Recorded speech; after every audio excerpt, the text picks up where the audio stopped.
Hey everyone, welcome to this INF 272 tutorial. So this week we take a slight step forward from what we did last week, the person table in the person database from last week, but we've made a few modifications to that for what we want to do this week. There's broadly two things that I want to show you today. The first thing is queries, with a way in which you can query the table on the view. So you can do a fuzzy search, which then returns something that is like whatever you typed into the search bar. In this case, we search within the name and the surname field for something like whatever you typed in. So if we type in MA there and we hit search, then we've got two results. So this one would have returned because there's a MA in the surname, and here we've got a MA in the name, and that's why these results would have returned. We've got a nice feature to clear the search, to go back to the original table. And then we've also got an advanced search.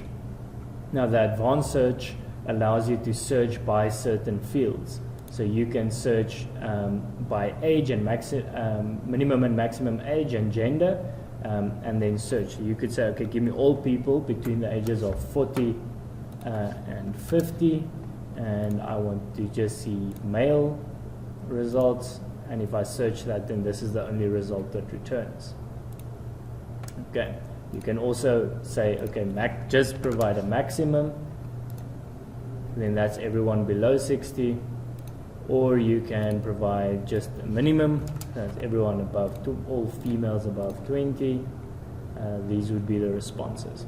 All right, so all of those require a little bit more complex queries from the ones we did last week, which was just to fill the table. Another thing that you'll obviously notice is that we've got images in this table. So the second thing I'll show you in this tutorial is how we can actually load images from the database. You'll notice that we've got a few things that were taken away from last week, so we don't have anything with regards to adding a new record, updating or deleting a record. And that's only because we did that last week, so I didn't want to repeat what I did last week again. So when we look at the database, it's essentially the same table. So we've got the person and the title table, and the person table looks exactly the same as last week, apart from the fact that it's got 4 new columns. So it's got gender and age, and then it's also got a picture field. And the picture field is of data type image. So in SQL Server, there's a type called image, which essentially stores an image as a binary, or a byte array. And then you've got the picture type, which is this a PNG or a JPEG or what it is, and that we'll use later on. Okay, but as you can see, all the data comes directly from the person table that we have here. Right, let's get started. So the first thing we need to do is the fuzzy search. So when we type something into this box, AB, and we search, then it returns a result where the name or the surname contains this text. Okay, so what this button was hooked up to do, so we can quickly pull in our code. Let's just stop this. I want to go to the index just to show you the layout there. We've got so I don't want to go specifically through each and every part of the view, because the source code will be available to you and you will be able to look through it and see how the little nitty-gritty things were done. Here we've got a form for the search. So in this little form will call when the form is submitted, so that's when the search button is clicked. Then the fuzzy search action of the home controller will be called. and it simply has one input, a text box with a placeholder for search and a submit button. So when this button is clicked, the search text will just be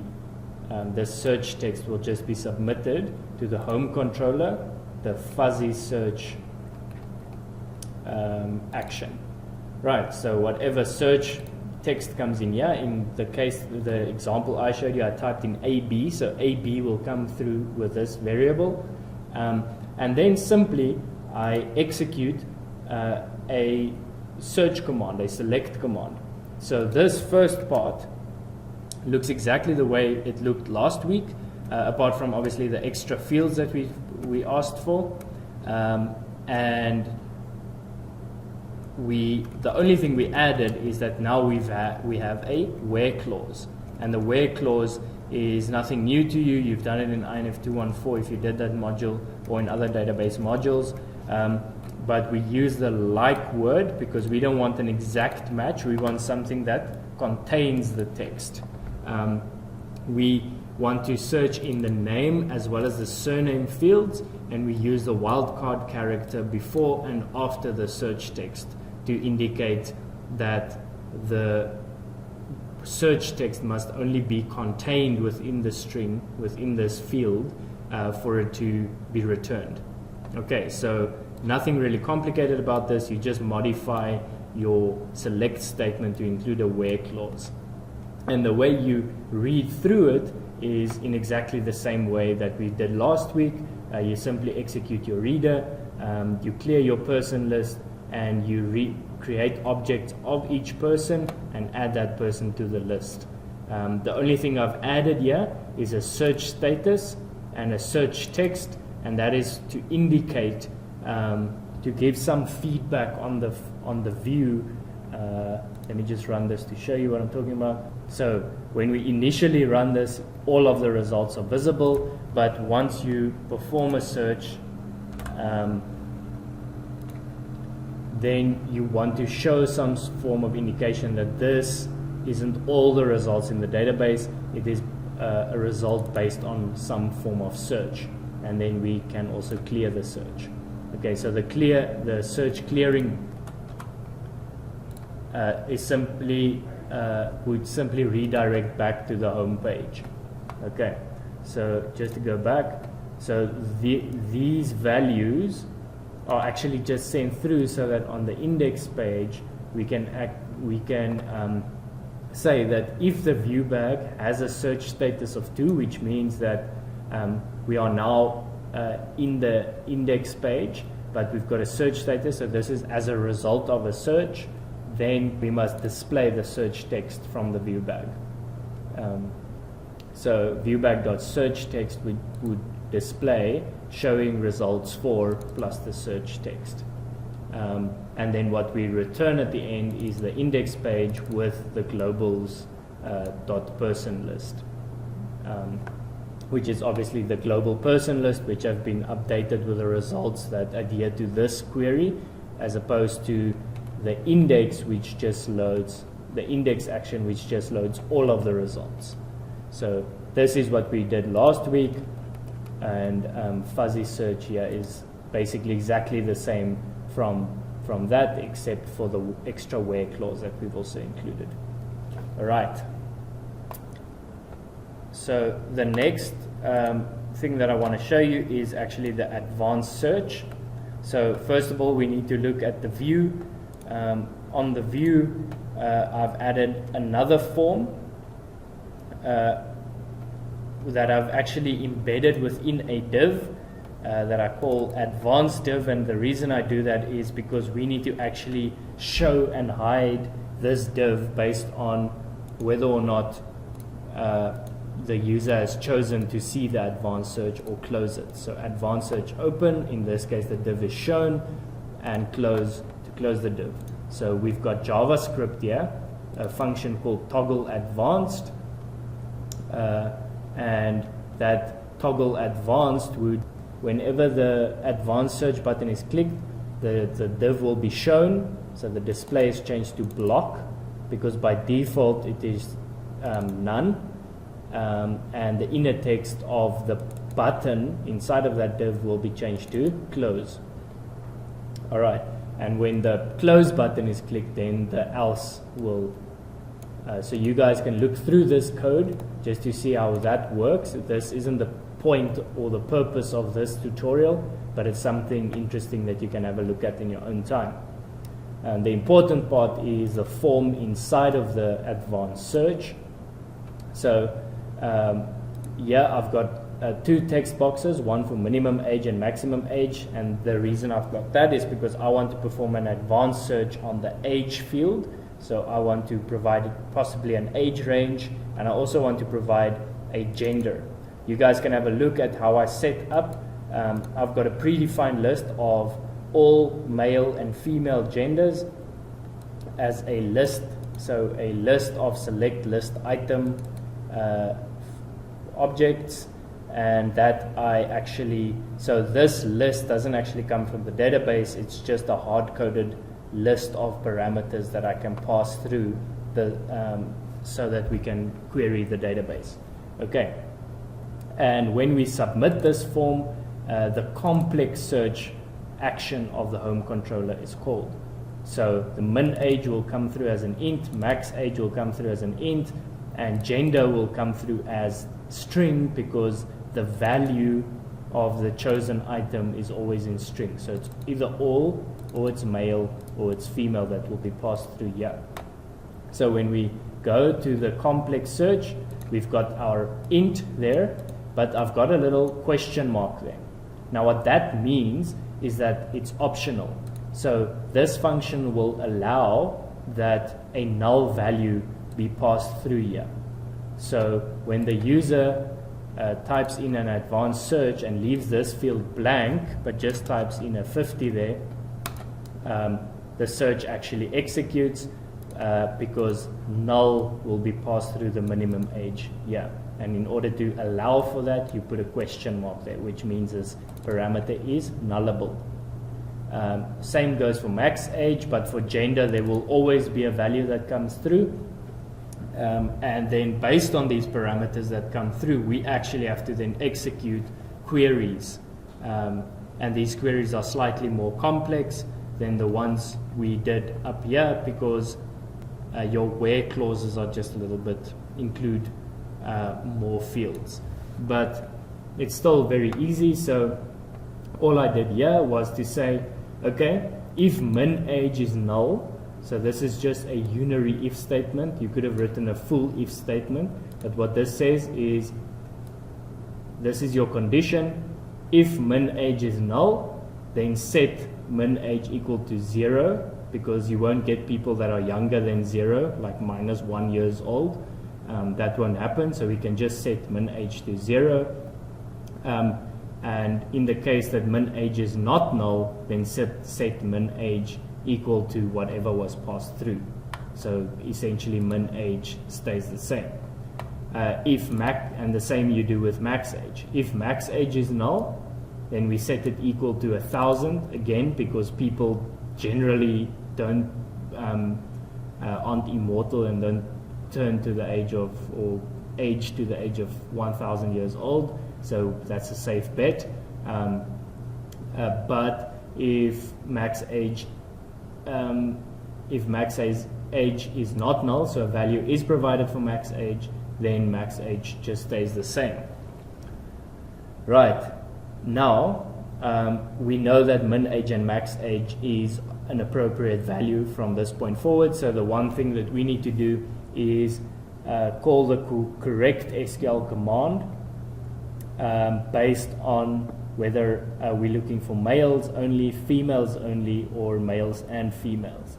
So if it's male only, then we've got a query here where we say all the stuff that we normally say. So this whole part up until the where I'm not going to repeat, but the where statement is in the way we store gender in the database is a Boolean value at the moment, where if it's true, it's a male, and if it's false, it's a female. So you could almost call this field is male. So in this case, if the parameter that was passed through is male, then we search for all persons where gender is true and age is greater than or equal to min age and age is less than or equal to max age. And the same thing for female. If the gender passed through is female, then we just adapt our where clause to gender equal to false. Otherwise, when gender all is passed through, so that would be the last else block, then we don't have anything to do with gender in our where clause, we just focus on the age. Okay, and then from this point forward, the way you execute the query stays exactly the same. Okay. And that then gives us our results. Search, there we go. And when we clear there, it simply just navigates back to the home page. Okay, you guys can have a look at the index page once again to see how the clear also works. We've got a little button in here, so if search status is 2, that means that the form is returning some search results and it's not showing all data. So then it shows the search text and it has a clear button. And the clear button simply navigates back to the index action of the home controller, which is the home page. All right. Then I want to show you the image. Now, as discussed in class, the image can be loaded from the database in 2 different ways. So in each of these, in each row of the table, we've got an image here. So one way you could do it is to set this SRC, so the source of the image, equal to an actual URL that comes from the database, in which case you would have had something like @person.url, and in this database, picture would have been a path to a file rather than binary. You guys can go and Google for that. That's not the way this tutorial is focusing on, but the only thing that would be different is that this would be a path in this field, and this would actually be like @person.url. So the string that's in that in the database would actually just be filled in here. In this case, we've got a binary stored in the database, so the contents of the image will be stored in the database, or is stored in the database. And what you'll see here is that you actually, the SRC of the image actually calls another controller action specifically to convert or to go and gather that image from the database. So all you need is the person's ID, so the ID of this record, and you pass that through to the get person image. It makes a separate call to the database to go and get this content out. So if ID is equal to 1, then it will get this content out and it will convert it into an image that can actually load into this little block. So let's go to the controller function. So it's get person image. It gets the person ID as a parameter, which is passed through from the view, and what it needs to return is actually a file. So it returns an actual image file, and the image file is converted into a file by going to retrieve that binary from the database. So the way you do that is you simply open your connection, you make a command where you say, okay, I want to select the picture and the picture type from the person table where the ID is equal to the ID that comes through here. Then I just simply execute my reader. I know that there'll only be one result, so I don't need to loop through. I know there'll only be one row in the table that's returned from this reader, so I simply read it once. And I know the first time I've read it, it's the one and only record that was returned. And then what I do is I convert the contents of the picture column. So let me just quickly execute the query, select. So this is a simulation of this query, right? Of this query right here. If the ID was 1. So I'm just simulating that. and this is what your result will look like. So I need to use this content for something, and I need to use this content for something. So first, because there's only one record, I read it, and then I get the contents of the picture column. So this cell, the value in this cell, I get out, and I convert it, I cast it to a byte array. Okay, and I store that in a variable called image. Then I get the picture type out of the second column, and I simply return that and load it into the image type variable as a string. And then I just return a file. So this file is a built-in class in C#. Instead of a view, you can return a file as well. And to that file, when you construct that file, you provided it with a byte array and a file type. So in this case, it's the image that we got from the database and the image type we got from the database, and that file will then return. When you go back to the index, that file then becomes the source of this image, and then HTML does the rest for you and shows the actual image. When we inspect this image, then there is your image.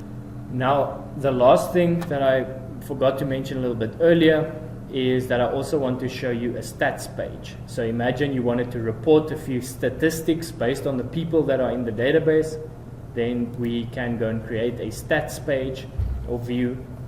And here we've got stats that show the total number of people, the total number of males, total number of females, average age, youngest age, oldest age, and combined age. Now these all are drawn directly from the database in the form of aggregate functions. So databases you can, instead of selecting certain fields, you can actually select an aggregate function from a database table. So when we say select count all from person and we execute, then it says, oh, there's 10. If we say select sum of age from person, so sum of a specific numeric field, then it says 439. And we can do this. There are a whole lot of different aggregate functions that we discussed in class. And I actually just want to show you in this tutorial how you would execute these types of commands. So we've got our stats view model. Our stats view model simply returns these different values. In our stats view, we have a very easy, simple layout. We just have a label, and the model of this view is a stats view model, which has a number of different statistics, the total number male, number female, average age, and so on, and we simply display these values. Okay, so how is this view displayed? It is a result of the stats action in the home controller. So this is the controller that is called when this, and as a result of this action, the stats view is shown. Okay, so this controller, the stats controller, returns this view. Okay, so a very simple logic in this controller. It's simply to execute our 7 different aggregate function select statements, and each one is just tweaked to what it needs to do. So for total number, we just have a SQL command that says select count all from person. Number of male, select count all from person where gender equals true. Number of females, select count all from person where gender equals false. So these are basically different variations of the same query. Then get average age is select AVG is the aggregate function of the age column from person. Get min age is select min is the aggregate function from the age column from person. Then select max from the age column from person, and then finally select sum. So these are all just aggregate values. So the thing to remember about an aggregate function is that it typically returns a single value.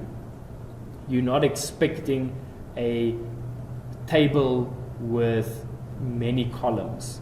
Okay, so as we can see here, when we said select sum of age, then we have one value that is returned. Okay, so the way you then execute the command isn't through a reader, but it is with the method execute scalar. So now what we do is the stats view model that we've instantiated here, we set the total number equal to the first SQL command dot execute scalar. And what execute scalar then does is it takes the first value, or that one value that was returned, and returns that as a object. This is the return value. So what an object is a very generic type of data type, and it essentially just means you have to cast that object into whatever result you expect to be returned from the database. So if you expect an integer to be returned, then the variable that you want to load it into must be declared as an integer, and you have to cast it into an integer. And all of the values that we did were integers except for average age, which we expect can be a double, and in this case we use convert.toDouble, because casting to a double in this case will return an invalid cast, because it's difficult to predict whether the returned average will be a double in every single case. In some cases it could be returned as an integer, and then when you try and cast it could give problems. So in this case we use the convert function, which is a little bit of a safer option to convert it and make sure that we have a valid double conversion. Alright, the idea is to show you the execute scalar. Alright, and there you have it. That allowed us to do these single result stats from the database as well. Alright, that is it for today's tutorial, and we'll chat again next time.